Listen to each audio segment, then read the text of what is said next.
O kia de au a ki mautoro ko tape o ku whakarosia mo mawhasia. Ia te whakamālolo ki mautoro. Ai i o ke te ki mautoro. Pea mo wako ia te au. E ko whakataki mo anga whakatua. Ia te mo ilo ha mālolo i o maulau maari e. E koe ioke a aku o ku molu. Pea koe ka venga a aku o ku maa. Ka venga ko sisu o ku mawhanai. Ko sisu ko mamai. Mawhanai ko watamai. Mo ui ho ku lau maari e. Koe ne whakamore more hia. He amanaki koloria. Mamaloa he ako. Koe ne ngāu e fuipe. Te ria nā tāku ko ata hanguta murea. He aho kātoanga e tonga. Nai kai a te lawe i loa. Te lawe he koroa e honi. Ka ne koha kapo pe. Ka koe tai i loa kita. O mea ene Palestine malolo. Koe toki moa. Le konferenisi. Ai pure vai whanua ana e tāwa i talo me kamata anga e wholauni. Ai whaifakau i akala ana ne whakatau me langa e api. Ko mamaloa hea ko. Whaifakau malolo ka mai kau whaifakau malolo. Nā nau māte ake whanonga. A honi mooni e rea tonga. Nofo e whanonga ka e ui moa. Te kani kuha moa pe he whanga ngā. E ala kāta ki ngofua. Koe honi, ua nofo e tangata, kai kailao e tae eloa. Malo e ofa sisu. He tae eloa. Ke mamai a ku atamai. Ke mawhanai a ku laumari e. Pea mo ui ai, a hakuloto mo ui, o amanaki ki kloria o itaneti. Tapu ke a whia e o tua o tau loto o tonga. Tapu ke te vita mo weki. Tapu ke e whaifkau pule, o e wahe whanua. Tapu ki tangatai Palestine malolo, ka maha whaifkau. E go whatapu, ke maftoki wharenite mo me whakatapu ka kato, o ne au whaki, o ka mata aki, e whatungia mamaroni. A tā mō ko e whainga maari e koe ni, e whamonua hau koloa ko lawe ai, e aho kātua ngani. E whakahoko ato e ofa, me konferensi me tonga. E ka uesili ana o toa be, mo tonga ko toa be, o ke tui ke eiko siso Christi. O no e taimi, o kwawe ne hau, pe a kwawe au pito. Tari a sisu ke te mo ui. E une hare mai, ke whamau. Mōni e taanga he peru.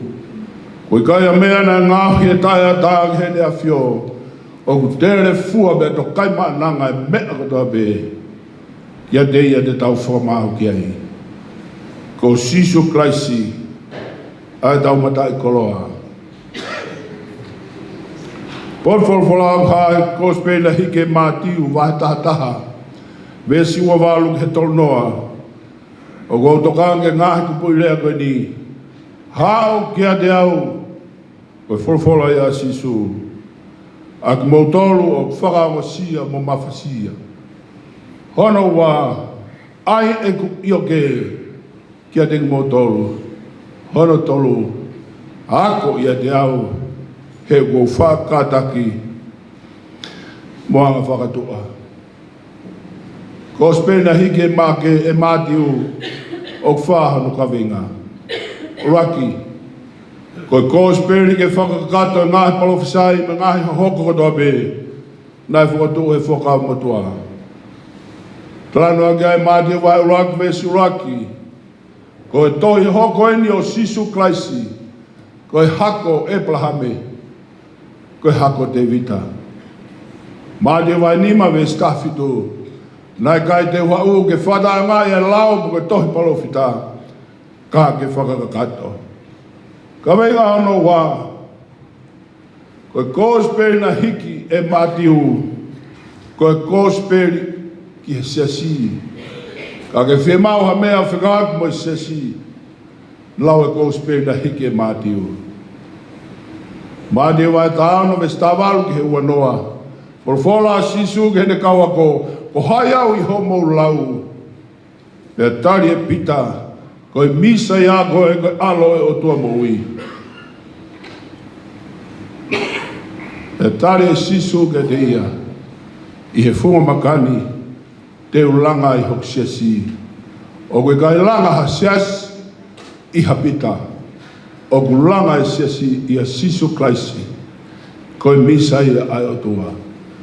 Ka wenga ana tolu a mātiu, ko e kōsperi o whekaulahi, mātiu wa hewa walu vesta walu hewa noa, ko tuku kia te au e mawhai katoa be I lang mo mamani, ko ia ke mo o ngahi e ngahi ka kai katoa be, ke hoko ko kau ako, o baptaiso ki nau tolu, ke huafa e tamai mo alo me lau maari e maoni.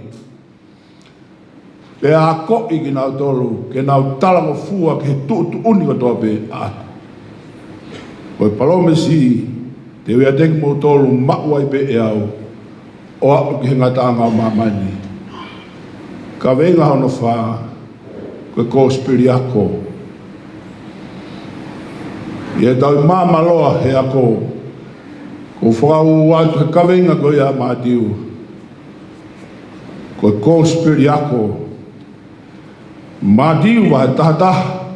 Le siwa walu ki he tolu noa he wholofola sisu. Ako ia te au. E kou whakataki moanga whakatua. E o tau wesu malanga ia I ahani. Hao kia te au, aki mo tolu whakaosia, mo mawhasia. Ua, ai e ku ioke, kia te mo tolu. Tolu, ako ia te au. Ko sisu ia. Hau ke sisu. O tau lotu ki he o tua, nai hau. O ki kai koe tau lotu, koe tau alu ki he o tua. Tau lotu ki he o tua, nai hau. Ko winga rea hau, I he neha, I he kōsperi, koe hau moe alu. Bāre ke mea ke tānoa, e mātiwa e tā whāwe sua wā. Te kawe sisu ne kawa ko mumumua ke kawai. Te heka kawa ko ke waka flawa te tai kāreri. Te tai kāreri ko no loa mai le tātolu. Ono whālahi mai le fitu. Fute nimangi au wal noa, below the sea level. Te ke mea ange ke hafulu ove he. Ka hifo e matangi me funga mo ngā. O kune tāke vai o hange. Ha ahio hio. O tonga e wholau koe ni. Ai kaua ko tōmai e matangi whakaahiohio e takareri. Pena mo tamakia he wholau. Ia rea tonga koe harifoea. Na e harifoea e ka wholau. He nei gaita ha me I he wakaake nau whalala ki ai. O tonga e nau harifoea. Lue maa sisu he whukahi wai. E hanga atua pita o sio atu. Pea whehui e pita kia te ia, sisu ka pako koe, whikau e walu atu. Pea whola mai sisu, hau be. Ka be maa sisu hau, o kuhinga ia koe hau moe alu. Ka kuhinga ke mea koe ni. Ka kai tonga, o wikai ko koe ku hau koe ko alu atu.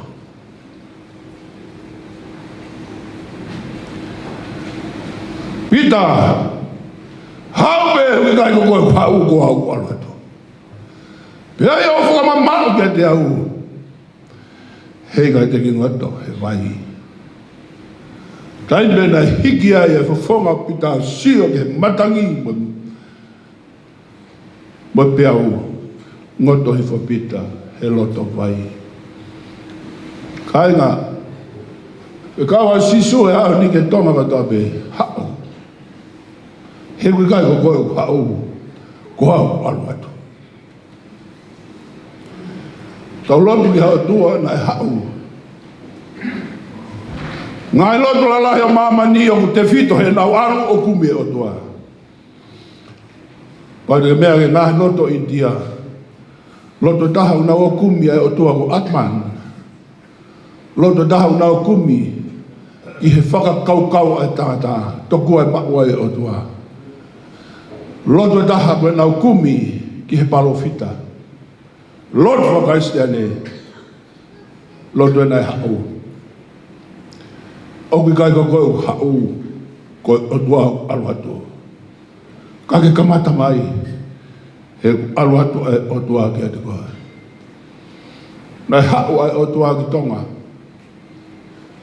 Ta fitu hiva fitu. Ki ta fitu hiva hiva. Whakabongi e tonga ia kau whaiwhekao. Teke lawa e whatongia o tonga korfa more ki Britania. He o mai e kau whaiwhekau mo lotu. Katau hanga tātou whakapong. Ko mala ia o kei tuku he whonua. O whima o ke lotu ki ai a tonga. Tōtu mai e kau whaiwhekau e sila nā tawaru o wā. Salore ki mua. O kui kai koe whaiwhekau na e hau. Koe hao ai o tuama ne kosperi, koe hao a Sisu Christi, o whakawhi e tonga ko tawe, hao kia te au.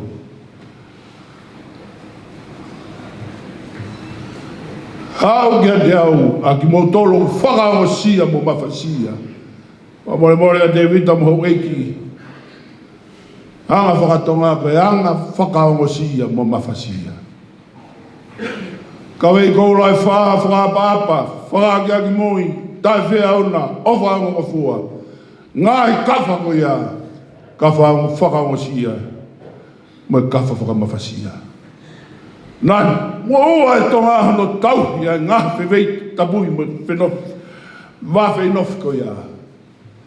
Ana e mawhasia mongo sia e. Ai hapua Sisu, o tuota i mua, o taritari he ho eiki, hataka laua. E tari ai e tangata ka whatu ko e alo ia, o muriki ha mea, tui hataka laua whakamui tāna, whakabongi te kiu. E tau wharere moa, tawhitu hivi hiwa. Taritari e whatu, ai whaiwhekau, Pene tau hi mua, o langa e whare a lotu, whaia e lotu i mua. Ospe tau e taha ma ngahi mahina, kage matu e kina e whaiwhekau, ai fuwe wheka e anga whawhanua, pene kori ke ne whoki. Kana iaia e ola, o e kōsperi ko ia, pe mo Sisu Christi e haku ki tonga. Hono la, foha, o whatu ko tungi hala tuituia. Nare toka pouri o rika, sentu ta hei vāsia ke te whine u hā moe o whaina kawa mālohi. Tāpu tiriwa o tuku mai ki hono tawha aki beta whoke te whine o alo. Pe au whaake toka ai e kini. Lo tonga ko ia mui mua e taimi ko ia e whaifkau misinare ko Stephen Rabone, pe ko si veni re pone, pe Australia. Pe alu a tangata i ki whaifkau o tarange, whamatala mai e misi. Pe ko whamatala i ne whaifkau. E iai hongo mokopuna e tupu, i e whewhine ko e nā. Pe ko e whewhine ko e nā mohongo mokopuna, ko ngā siliva ia o tonga ni. E apiako, i mua o sesia ko i ko tapu siliva, Koe whakamanatu ia o rika koe ni. Ai whoha whatu he tari e lotu. Ai pehe kau historia ai kai ola whakake lotu ai misa lore i mua. Pea tuku noa i e siasi koe silia nā.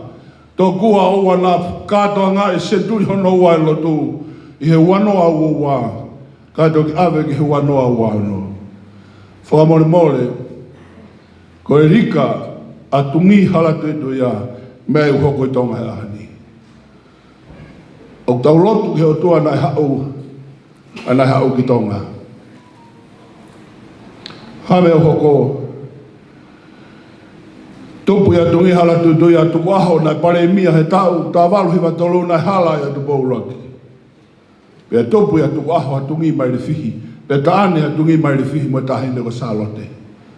Pea alo ia ia whare alo. Wene a fio tau whaha tu po whaha. Prinisi whata vei tu ble hake. Whata tau he rea e whaifi kau. Ko e tahine mo ne o tama. Ko ngā siriva ia tongani. He ko osia ko ngā kola. He mat moa e urak whaha. Te tau toki lawe ki ae. Hala mea ne a fio tau whaha tu po whaha. O ka topa wafu mao no. Pai o fo hita kava malo ko ni I nukalofo I Novema wafu mao no. Rika ki he tu ina hao ko Sisu Christ. O ko wha mui mano a rea whai whakaona ne tāanga tungi vai vai. E hoa koe o lunganga kakai o hange koe hua mea I he hina kav maro hi. Ha mea hoko I tonga ahani. Kua ngai ne kav maro hi. Tau kua si wha maa popo me sanuari ki maasi. Exiteni. Kua hoko. He hala pure anga he kav maro hi. Whiuta awhi ai si. Rika ia se tu tahewa. Nai hako a si suki tonga. Mai nai hako kia te koe mohau. Tōna mā mesi tō māsi langa e uraki ako I Kolowai, Tavalu au no, whaiga ako Nasareti. Langa e uraki ako I Nukalofa, Tavalu avalu, Misa Tana, mo Misa Krosi. Langa e uraki ako I Bangai Hapai, Tavalu tō noa. Langa e uraki ako I Vavau, Tavalu tō taha. Ai maari e nai teu teu he o tua. Ai uraki mā maloa matonga. Me tangata ko tau whaahau. Pea nei wawau he tawalu tolu whaa. Pea koe uraki mā maloa he ako ia. Koe hanga ia he o toa o sila. Ki he tonga o toa pe. O ku ke lotu ki he o tua o kua luatu o kai koe o tua. O ku ke kumi ki ai. Pea hifo e lau maari maa o ni wawau. Tawalu tolu whaa.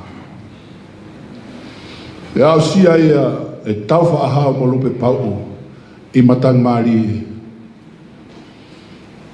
Pea hiki e tau whaahau ai lari koe na e pure ia kia wawau. He pure anga wawau me matang maari e ki makawe. E whaia e tau whaahau e ne urak malanga. Aho tā hiva o oka topa tawau tol whaa. Hosea wai whawe si ono. O whaka auha hoku kakai. Koe masiwa poto. Ko visone e urak whaa. Ke langa mama loa he ako I tonga. Ke se atu ai whakapuri. Kai unu mai e mama a Sisu Christ. Tawau tol whaa ia. Langa e tawha hau e urak pure angawa tawau tol walu. Whatua e urak lawa tawau tol hiva. He mama be a Sisu Christ. Tuku aia e whanua ki langi a wanoa Novema tau tawau tolu hiva. Tau lotu ki o tua hau kāinga tonga. Le hau kumi koe, au ke whakamaha waho ki ai heilo koe. Whamore more, o kai ataha ta e apasia ke Jehova. Ki he o tua maon oni mo tok tapu. Ko ia lai hau, o ki kai ko tau tona e alu ki ai. Mea ke monu ia o tonga. Konferensia evangelio na fai ni sila na ia tare kita evangelio lah mama ni metodisi. Dr. Eddie Fox. Ta ngai malanga na be. Hifo e lau mare mane o ni Jerusalema. Hifo e Britania. Hifo e Amerika. Hifo e Tonga. Why Tonga? Tonga. Me ang homonu ia. E frava sisu ke frama ui koe. O frama uia. Osma e langia. Osma e folfolao ka kanoa. Tala mai sione na ne hao ki hono aptonu. Kai taria e hono ka kai ona. Mea bea kei hoko i Tonga e ani. Whamore ka pau kei murini na o mai koe o tua e ka venga. Ngā wha evangelio. O mea ake sketa i lahi o sesi. O kia e ka venga na o mai e o tua pe na e tuku i hene awhio tā wha e tuku wha. Ke whotu oa e pure la a. I Australia ni. Pea whaia ngā ue whaka evangelio i he whanuani. Pea hanga ki mua. Hanga ki mua wha manat ke kakai koe o tuai no hau. Ko sisu klaise o hau. Ko ene hau. Ke whakanonga mo whakawhemaria o sia mo masima mo mafasia. Ke whanonga hakakai ko harifoea. He wholau o i kai mo mea inu. Ka kuna kumi ki he mo i tangata. Hau. Kia sisu. Hau kia sisu. Hau kia sisu. He koe ne hau kia te koe. O tau mawhasia be. Pe tau whiha amo taha ka venga. Ka kuhenia sisu. Kere whai ha tau whakoroa. Ai ku ioke o ako ia te ao. Ioke. Lea ioke ko no ngā ke fu akau o ku hoko ake pulo e taha ke pulo e taha i hono kia. Pako ka venga e ioke ke ni hanga pule whakataha e ongo pulu ke na ngā ue whakataha. Taulua ke tākanga e na fohe. Ia vai whikau. E tākanga hao fohe he ioke a sisu he koe hao a sisu ke mo kau ngā ue. O ki kai whai aki a poto whakai tangata. Whamore more o whai aki ai ioke a sisu. Peko ioke a sisu i whai rea ui koe whoha. Peko alo ko sisu koe alo ia o tua. Pea makehe ni hau koe alo o tua. Koe alo ia hatui. Koe alo ia o tua. Pea ni hau koe alo o tua o makehe. Rea ga sione vai rugby staffa. Pea na hoko a wholofola o kakano. Pea ni whakotua no tamba ni kare. Iho tau loto tonga. Pea na tau mamata ki hono sikai nā ka langi na tau mo alo tofu petaha. Alo tofu petaha. Ko ioke a sisu. Ko alo be taha o tua. Ua nani hau ke kau ngā alo mo koe. Mea ko mahu ngā. Tale Paula ki he kakai lo maa wahi walu. Nau tolo tāke kina he lau maare maa ni una hoko e whanau ai o tua. Kau ngā ea. Pea mo Sisu Christ. Ko ioke a sisu molu pea mamaa. I he rima e ne ioke. Ke tākanga e ta whohe kau whai whikau muia. O e whai ake ngā we. Hoto poto. Moto iwi. Whamore more ko gaha mea he university. Ke whai ake ngā we ko ia. Ko e tohi tapu.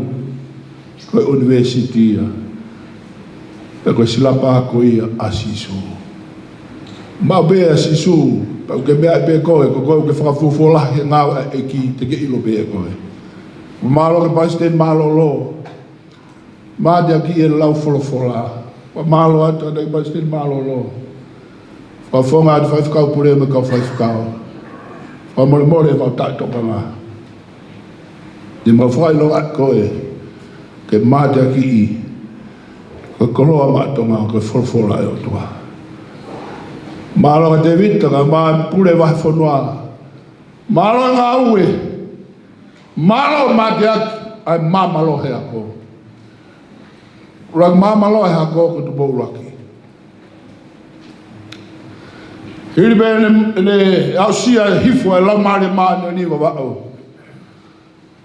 Pea fuotu I wawao e aku whaifukau tawal whātaha ke tawal whāno. Tawal whāno pe kia e whaifukau nani fuotu ko Francis Wilson. Whinangalo e tui hiki ai ako ki tonga eki. Pea hiki mai ki tonga eki he tawal whāwhitu. Tau mai me Britania tangata whaifukau ko risiate e mosi. Tangata ia nai haku mo e kaweinga o e teu I e tangata kakato. Ko e kaweinga e tangata ako me University of Glasgow ko David Stowe. E hawa e tangata ko ia o langa e ako teu nuku alofa ai o tu he ahani. Langa ke kaweinga ke teu I tangata kakato. Na tu ia risiate e mosi. Ko e ako a sisu o kune ako I tangata kakato I he sino atamai me lau maari. Tawal whawhitu ia. Toki tuku tamaya toki tāmori tōne tawalono ni mā. O ne toka ngai, ai kaweinga ko langa e ako teu nuku alofa e mamaloa. Pea ne fuatu ulewa e korisi. Pea ne kore ke ne awhio. Ke whakahuafa e korisi. Pea whakahuafa e urangi mamaloa. Ko e korisi e ni ko tupou. Korisi ko ia ko manawa ia. O whae. O kune namoa I ha whanau. E nau awe ai kaweinga o mamaloa I he eiki. Kia o ki mamani katoa. Mamaloa I he eiki. He na mamangia he hifu a lau maare maani oni. I wawau tawa tolwha. Io ke au sisu ko io ke whakalau maari. Whakamore more. Ia konake a siare waka na re talamai. Ka ke ala whakamomo anima, e whakamomo anima mai. Ai ala e ki gade koe, hele I oke. Ka ke whawhua kurima, de ke puke a I oke a sisu, pe e whaiwa fua ngāwe, he koe ngāwe I he eki. Ka I oke a sisu, koe ne kaunga ea mo koe, tonga mo tō beu ki whareni. Fe fine koe pa koe tangata. O huri atu e sisu e ne I oke. Ke kaunga ea mo koe. He pure anga tangata. Langa e mole tōne e korisku tu mou. Fo tūki ai no kaweinga. E ne a whio. Ko tonga munga ki he loto. Wana winga e toke tā. Te uako I tongani. Mamani e tangata korisku tu mou. Ke au sia I tāniti. Moi mo I tangata. Mole mole ate vita ka ma ka pule pastel malolo ko hinga ya lan pulu. Ko lan pulu ko ka lan e mo na fa mole mole atu. Ko sia ke mo na lan pulu pa ke ho ke ko ke lan pulu e mo na. Ko sia ke langi lan pulu pa ke puna ki ai o ka ke lan pulu e langi. Himi ni mangea ho fulma ni ma tahanima. Bestolu na yo be. Si ilanu e langi ia ai anga whakalau maari ko e lanu pulu ko e lanu ia I tāniti. Pena huinga e toke tāte ni ako I tangata korisutu pou ke au sia I tāniti. Ko e lanu e maon oni ko e lanu e tangata. Whakaweta e whakoloa mātonga. Māmaloa na teu e otua ke o mai ki tonga. Na whakamahama e toke tā. Ke teu I e whanau. Ke na wako I a tonga. Ke au sia a itaniti mo mo utangata. Au e tau. Taiwa wataha tōtoni e konferensi ke hiki ai api ako korisko tupou mei mamaloa no alofa ki nā fualu. Hiri a tau e ni mangu fulma ono. Tawalu ono ono, taiwa wataha. Pea hiki lewa yako mama loa ko ia he kosperi mo sisu kaisi i nā fualu. Ka kei hoko atu ai mama loa he ako teu nuku alofa o a umai ki ahoni. E pango be ko whanau ko hiki e whakamama whae ke rea whakapālangi. O kore ange taha ke paisteni ako, tōni paisteni ako, paisteni ako. Ko e visone ai otuana e whakotu he ako i e whanau i a Sisu Christ. Ko e teu e tangata kakatou o ka ke whaia he rea whakapālangi. Ko e teu e tangata kakatou whaia he Sisu mo ne wholwhola. Ko hi he kono rea ko Sisu o mamai mawhana hoko ata mai mo uia hukura mari. Pea hiki ai koris ko tupau ki nā whalu tahi wa wataha. Toi whakaato i nā whalu ai aku whai whikau nai whai mawa au i mananga tahi wa tautolu. Pea ka mata rewa ai aku whai whikau ko mananga tahi wa tautolu. A mai ka tau tahi wa whawalu. Whinangalo e ne awhioba mai konferensi whotu mua hakorisi toi tapu ke ako ai e kau e siliana. Wahuafa e tahine kuini e uia e korisini ko sia a tautai. Ko hono hinga hono whekau ko e matasia ini a tautai. Ko e tautai ko Sisu Christ. Tene hanga o pako bea pako i hama ui ake wholofola e o tua. He ko Sisu o ne ilo e tahi. Ko Sisu o ne ilo e ika he tahi. Ko Sisu tene ilo e matakupenga. Ke tautai aki ai ka. Lai be ua piako le rei murini. Kau ke whe e wangi. O kai hau fwoi kuka. Ke e wangi sa tautai. Ofa mai e pure ako. E whaka pure wai whanua. Ka take wha amai konteina. Ai pe mo ki kai tai tutonga e ka konteina. Mon pe umusi he la ia. Ka kois matasia ia a tautai. Ko whakamahama u mau whai. Whangepe koe turi fua a moritoni, koris ko tupou, ki he otua, ke teu i hakakai, ki he pureanga tai hata o otua. Tai whawalu, tōtoni he konferensi ke hikia koris ko tupou, mo mamaloa ki toloa, wao ki ahoni. Ko ngāwe whakataha he ioke a Sisu, he ko Sisu ai whai ako, ko Sisu au ne ilo e kakai, ko Sisu tene pako pea pako i e matasia mo e matapako. Ke olai a ene tautai. Whaasi, ako i a Sisu, ako i a te ao. Ko ere ako, ko e whakawhi. Ko ere a muri, ko acquainted. E nei huinga ki ai whekaulahi. Tāne Sisu hene kawako hene hae mongo orive. Mo ogi mamani o ngau. Ai ngau he kakai katoa be ke hoko koe ku kawako. O whakauwhi ki nau tolu ke Sisu. O amanak pe fuwike kakata koe ne whaia e tau ako. O kuata mai e mamalo i eiki.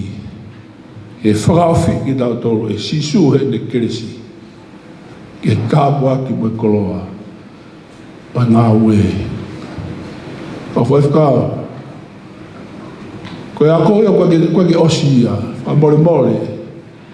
Koe ako e Sisu. Te ako me he kamata ke hele osi. O e te mo ui. Lahe ngai filosofia e ako. Lai whakotou e Professor Helu. A ne ako. Lai ko ate nisi. Kono kawe ngā ko education is for education. Ako mai ako. Fui whakau re rei pe whi mau. Koe ka te whi maha me aia. Tau hanga e pure ngā pa mo sesi. O whakainuhina ka kai tonga. I filosofia e tangata Amerika John Dewey.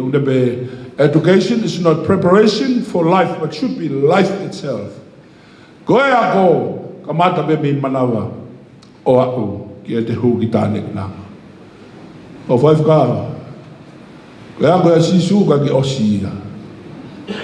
Ka more atu e talaloto o whai. Nā pehe, ko hunga ko mai ai ki malanga ko ko fa ilonga fa more ko le mai mafto frenit mai mo pulu ko talang ko pulu fe ngata ha ko te ma fa fa fikao ko pulu ma lunga ta pe ye ke tiao he mo ui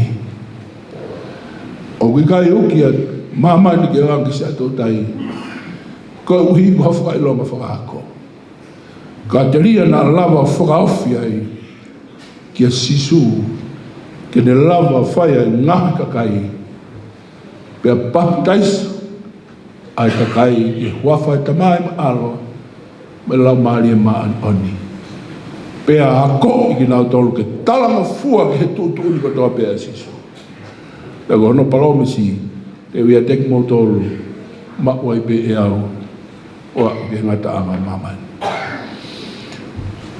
Kasi mamaloa ai toke tā I koriska tu pou. Le fotu e foi unga. Koe filosofia ai toke tā ke ako. O wange ako koa ilo kufu. Lofo hange esfefeka. Pea le pore posi ene mo ui henge esfefeka. O aku pe ke tonga tene hanga o mau henge esfefeka. Kane nofo mai o mo uia te ia. Koe a ko ia ke toke tā. E aku pe ke taimi, e tuanga nges whewheka, ka ne nofo tau atai nau hange ha uu. O ke mea pe koe uu ne lau pe o crush ha fo iniu. Ako whakaboto ia sisu ke oua ngā tau mau e fu mamani koe ni. Lahi pe ako, mo ako poto, ka unau hanga mau I ai langa u fai siso I mamani whawhetai ka urang mama loa he ako I muri ni ko ene a whio tawha au te pofa he ne mo ako I si tene ko urang ma atonga I he lao akademika ma dai tohi ko koloa ia atonga Paka ulaki mama lo he ako ia I he whanuane. Mama lo he ako no wa. Ko ene a whio King Tupo Wono ma mo ako I kanpela. O whakia ia honu mata whakailonga master I he defense. E whinangalo ai ne a whio ke whakahuafa ai apini. I taime Palestine toka tā mone. Pe whakahuafa rewa. O whakawhiangai ma oni ko mama loa he ako. Ia whakawhiangai ma oni. Wa vetai koe unuak whanua ia. O ki kai koe whai bei ma mani. A koe whai e sisu ke mo ta ngata. E whaka maa popo ki malanga koe ni. Ka ngatonga. Ko koe fua koe oi hau a sisu. Ki mamani. Pau ke mahino ka koe nai hao ne forfola, nai hao ne lao. Koe ke mahino ka koe nai hao ka palofita, nai hao o ai kakano. Ane whotu no tāpa ni kare iho tau loto ronga, whotu ene ioke iho tau loto tonga, ke puke ki tau tolo ku tau wongo sia, pe mafa sia he whanonga. Pea kai mahino ki mamani. Pea tuku hono sino ke mau, pea tuku hono toto ke huai. He kolosi kare vare. Pea kai koia peka hifo ki whanua loto. O whakawa whanua loto tala mai, o kai kai ngata mo ui I whanua loto. Pea ne haere haki ki he wani. Pea ne awhio he ni mato matau, ke whai ho tau whakafotfotu aki. Pea ne tuku mai e laumare ma oni. Ke tau kapo koe moau. Koe tonga o tabe, koe tangata mo hi fine monu ia. He nai hao hanga tonu pea o tua ki tonga. Ke tāpa ki tau tonu. Ke hoko mua sisu koe whai ako, he api ako ko mama loa, he ako I Robin Vade. Ke hoko mua toi tapu ko ne silaba ia. Malo pe whakahinohino e kaupoto ke heke. Ka koe tohi tapu o ska kato ia, ko hasila pako. ke hoko mua, ho mo iwi, ho mo kakawa, ho mo ofa, ho mo lotu. Ko e pai ia, tene tau ke mama loa i he eki, ko sisu ko mamai, mawhana i hoko atamai. Mo ui hoko laumari e he ne whamore hia, ia sisu Kraisi, ko ne whaia e ngāwe furipe, ki mama loa he ako, whawhianga e maan oni, ke unuaka tonga ki langi. Amen.